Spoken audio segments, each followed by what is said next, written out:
Hello, my spiritual friends, and welcome to another week of live streaming. I'm Cynthia Clark, your spiritual mentor, and today we are going to be talking about an ancient text called the Emerald Tablet.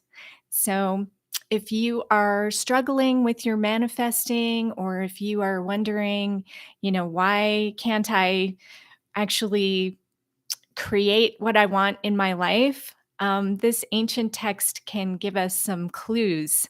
And I'm going to be sharing a little bit about it in today's session.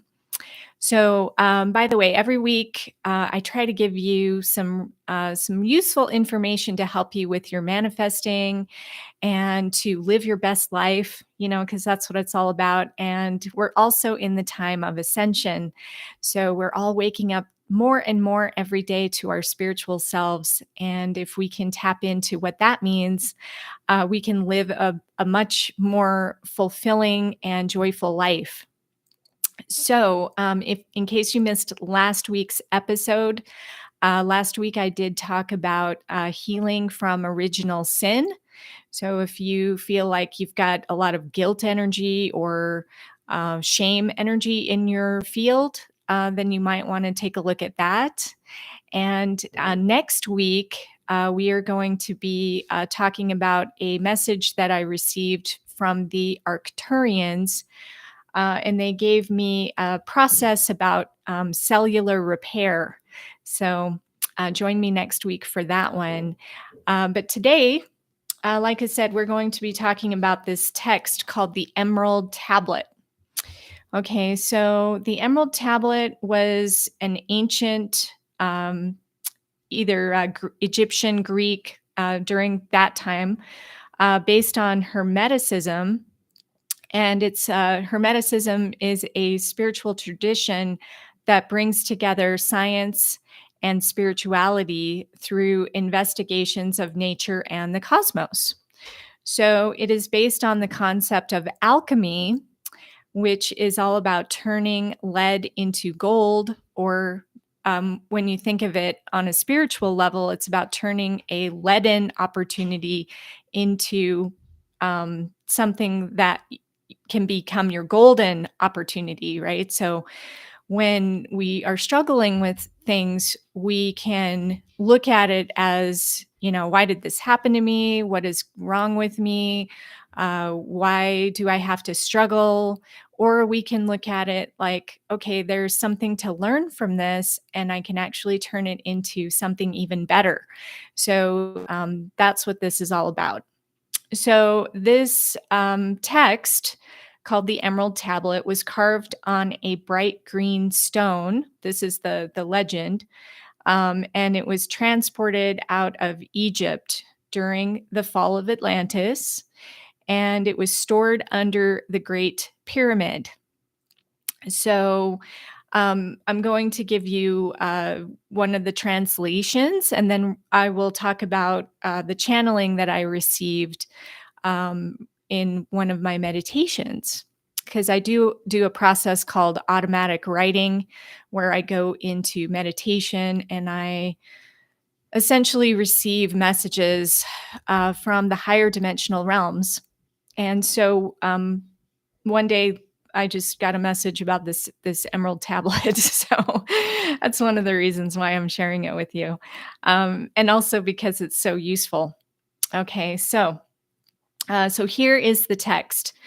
So it says, true without a doubt, certain and most true, as it is below, so it is above.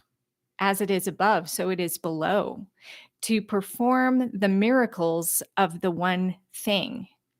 Okay, so, and I'm going to pause in between this so we can talk a little bit about it. So this is the truth. Okay, so this, by the way, this was written by a guy. His name was Hermes Trismegistus, if I could pronounce it correctly, also known as Thoth.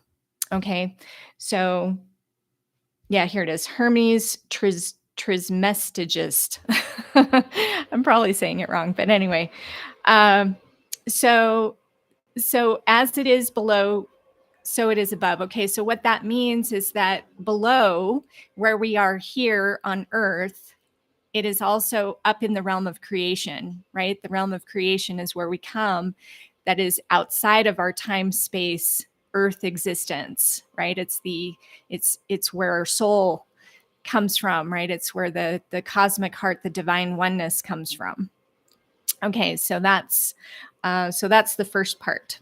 Okay, so then it says, and as all things were from the one, by means of the meditation of the one, thus were all things born from the one. Okay, so in the one they're referring to as the divine infinite creator. So everything comes from the divine infinite creator by means of meditation. Okay, so again, this is telling us that meditation is very, very important. And if I could give you advice on doing one thing different in your life, I would tell you to start meditating, because that's where you really get that connection with the divine energy. Okay. And if we don't calm ourselves and go inward, then it's very difficult to receive these divine messages, right? Okay. So the next part says, its father is the sun, and sun is spelled S-U-N, right? Because this is a looking at investigations through nature. Okay, so its father is the sun, its mother is the moon, the wind carried in its belly, its nurse is the earth. Okay, so the father is the sun. Okay, so when you think of the sun is where we get our nourishment, right? We feel happy when we're in the sun. We feel the warmth and the light from the sun. So when you think of the sun is a star. We come from star energy. We are made of star energy. Okay, that's why we're drawn to the sun. That's why everything is drawn to the sun. Okay, so its father is the sun, its mother is the moon. Okay, so when you think of the moon is where we go inward, right? It's that receptive side of ourselves. The wind carried it in its belly. Okay, so the wind is our breath. The wind is our word, right? When we speak. So the all of these things play together.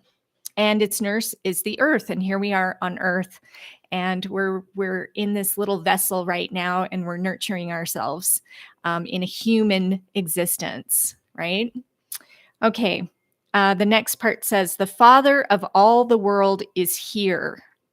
Okay, so that means that we have everything here already.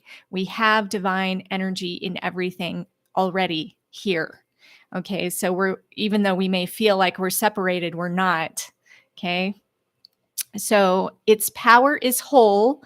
If it has been transformed into earth, you will separate the earth from the fire, the subtle from the dense, sweetly and with great skill.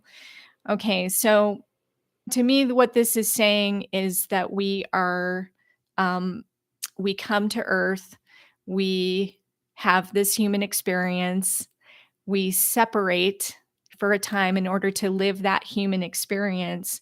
So separating from the fire, we separate from our awareness of the spirit, right? And you can think of the subtle and the dense. So when we are creating and we're reflecting this all the time, right? We're reflecting our reality all the time through our thoughts, through our feelings, through our actions, and through our responses, how we interpret things around us. So when we transform into earth, what we're doing is we're bringing that reality back into where we are now. Okay, so it rises from earth into heaven and again descends to the earth and takes in the power of things both high and low. Okay, so this sentence here is really telling us how to manifest. And my spirit guides have told me this, over and over and over again, is that we have to rise into the realm of creation. We can't just create here in our monkey mind, in our, lower self, our ego self. We need to get into our spiritual self, and we need to rise into that. So that's what this passage is, I believe, is saying. It's saying that we create in that realm of creation, and it comes back to us on earth. All right. So thus you will have the glory of the whole world. Okay, so this is really, really important. So it's essentially telling you that you have the power right now within you to create anything that you want. You have the power within you to tap into these universal forces, this natural way of being, and you have an ability to do it sweetly and with great skill. Okay, so this is really just getting back in touch with, okay, what is the sun energy? Can I draw from that divine force? Can I tune into my moon conscious, which is my inner guidance? And then can I bring it back to earth through the wind, carried through the wind? So setting our intentions. Okay, the wind is, we set those intentions into the wind. Okay, so then let me continue my reading. It says, "Thus will all obscurity flee from you. Of all strength, this is true strength, as it will conquer all that is subtle and penetrate all that is solid." Okay, so this really is about everything gets uh, penetrated, right? When we think about our reality, when it gets penetrated, think of like the sponge that gets soaked up by the water, right? It just is like bursting out with this beautiful substance, right? And so we can be that sponge for what it is that we wish to manifest. And that's what this is saying. And it will be, there will be no obscurity. Okay, so that means that all the doubt is gone, all of the shadow is gone, and it comes into the reality. Okay, this was the world created. From this grew wonderful adaptations, of which this is the way. Therefore, I am named Hermes Trismegistus, having the three parts of the philosophy of the whole world. It is finished, what I have said about the workings of the sun. Okay, so yeah, this is a very famous text. It does have multiple translations. I'm only going to read this one translation today, but then I want to share with you what my spirit guides said, and I actually channeled Toth directly. Came in for this one. So he said, "The sun is your divine light." Okay, so this is so important for you to remember, is that you are a spiritual being first. You are a divine being of light.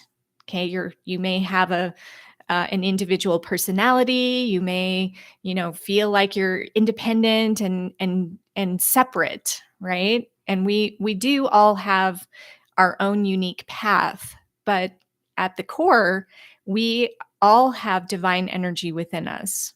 And that's the sun is your divine light. The light given to you by the one, right? Because you are created from the one infinite creator. And so you came to earth, you chose to come to earth, you were chosen to come to earth and have this experience and share your purpose here. Okay. So the moon is your understanding of spiritual truth. Okay. So that's what I mean by moon conscious. Okay. And this is a term that came in one of my meditations. So we can think of having, the conscious mind, the subconscious mind, the superconscious mind, and then this moon conscious, which is our understanding of our spiritual truth. So, a lot of people will follow formal religion, or they will follow a guru, or, there are many, many ways to actually tapping into this spiritual truth. And there is not just one way. And whatever way that you do is perfectly appropriate for you. And I want to stress that I have no judgment on anybody's spiritual path, because we all have a very unique individual spiritual path. But what this text is saying is that the more we can tune into our moon, and the more we can understand our moon consciousness, we can really start to expand our spiritual understanding and our spiritual truth. Okay, so that's what this is explaining. And then it goes on to say the earth is your playground for time. Okay, so yeah, we're here just for a blip, right? A snap of our fingers. That's our life on earth. And we have many, many lifetimes on earth. We don't come here just once. We come here many times, and we try again. We create karma as we come, and our karma is both good and bad, right? Depending on how we look at it and we judge it. Okay, but we're creating all the time while we're here on earth. And so when we think of earth, it is a playground to explore all of this stuff, explore how we connect with the divine energy, explore our unique individual expression, explore our spiritual truth and how we perceive it. After going through the veil of amnesia, and we forget everything about who we really are, right? We're coming back and we're remembering. And it's a process of remembering, right? We're all waking up to remembering. Okay. And especially right now, everybody is in there's a lot of turmoil on earth. There's a lot of judgments. There's a lot of chaos. There's a lot of destructive energies that are, I call, the weapons of mass distraction. We need to let all of that go and come back to the center, which is our true spiritual selves. Okay. So here's a continuation of the message. It says, people are waking up more and more and are going to need assistance in connecting to their moon wisdom. So hopefully that is what I am doing for you, because that is my goal, is to help you awaken your own spiritual truth so that you can manifest the life of your dreams. That's what it's all about. And it's going to be helping you to ascend spiritually, because we're all on a spiritual spiral. Okay. The spiral growth.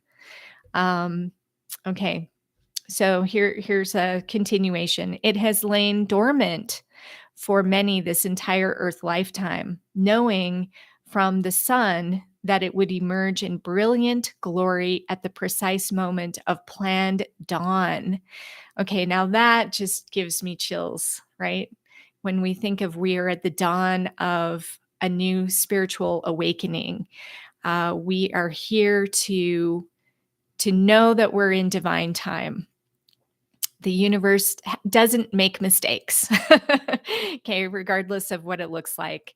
Uh, there are no mistakes. There are no coincidences. Those are only perceptions.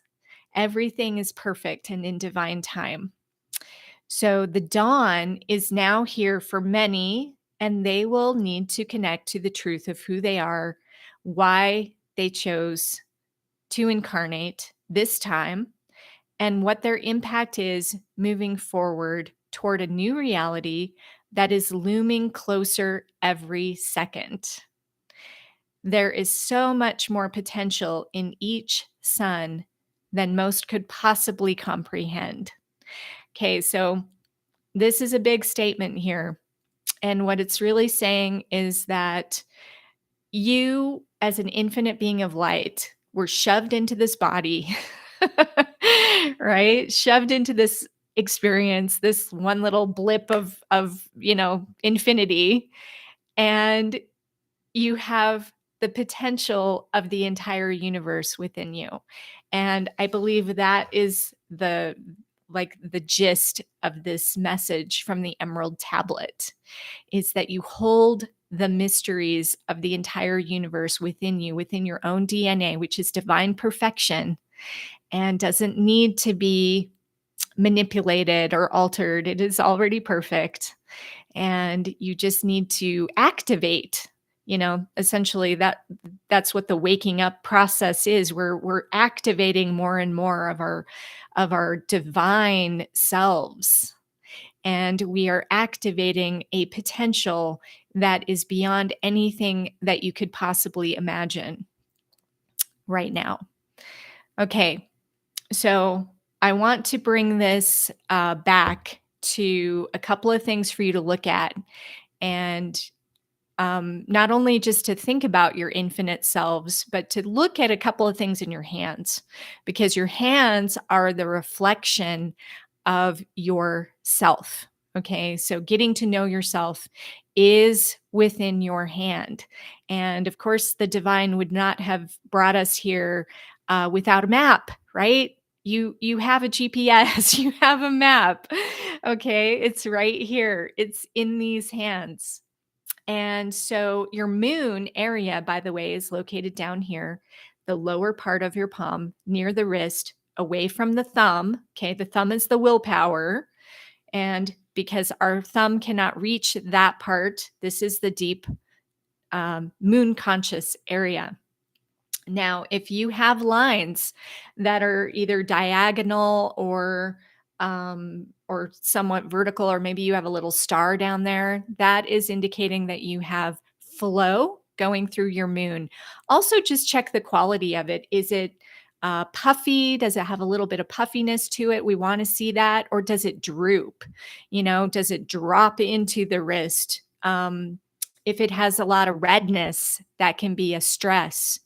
Okay, so if you have some horizontal lines running through, that can also represent a blockage or something that needs healing, or a restlessness. We call those excitement lines. They represent a restless energy that wants to be acknowledged and healed. Okay, so the lines are changeable on your hands. Okay, the colors are changeable on your hands. So this is your moon energy. Now, where is your sun energy? Your sun energy is going to be in your ring finger. We call this Apollo.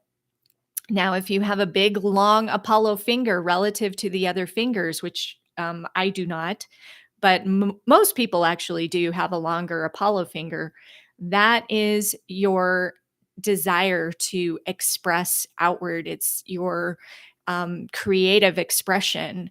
How much creative expression do you have? And how it shows up is going to be in the individual phalanges and also in your Apollo line, which is your line of talent. Okay, so all of these things. And of course, you also have an Apollo mount, which is going to be located underneath your Apollo finger. So the little puffiness. So if you take a look at your palm and you kind of turn it sideways, you can see the little pillows of puffiness. That shows the available energy of your sun. Okay, so if you have a really flat mount, it means that you're probably not tapping into your sun energy. If it is puffy, then it would be the opposite. Okay, so these are just a couple of things that you can check on your own hands. Now, in terms of the phalanges on Apollo, okay, so if you have a dominant upper Apollo, that is what we call the zone of individuality. That means that you are independent of others. It means you don't really, you don't tune into what other people are saying. You tune into yourself first. And so you're going to get your information from inside, right? From your own checking in with yourself. Now, the middle zone, we call this the zone of creativity. This is a practical, creative expression. Okay, this happens to be my strong zone. So I'm always trying to reach out and share what I learn through my studies and my own spiritual awakening. And I try to help people with that. And then this lower zone, I nickname it the party zone, and it just represents a need to be seen by others. So if you have a big lower Apollo, that means that you need to be acknowledged. You need to be um, seen by others. You need to be on a stage, right? You need to be up on some kind of stage sharing yourself. Okay. And so it's good to look at these zones, also look at the lines. If we have vertical lines, that shows flow. Horizontal lines show stress, just like in the moon section. Okay. So pay attention to those and you can kind of pinpoint where the energy is flowing or not flowing. So okay, so I hope that was helpful and somewhat interesting. Like I said, next week we are going to be doing a healing process with the Arcturians. We're going to be looking at cellular repair. And also, if you are interested in taking this further and really diving into reaching your full potential, being able to manifest anything that you want, and really applying what we just learned today from the Emerald Tablet, then I would encourage you to go to ascension17.com and get started on my free training. And I wish you infinite abundance. And so go out there and create something amazing and tune into your moon energy. And let me know in the comments any insights that you got from today. So thank you so much and have a beautiful day.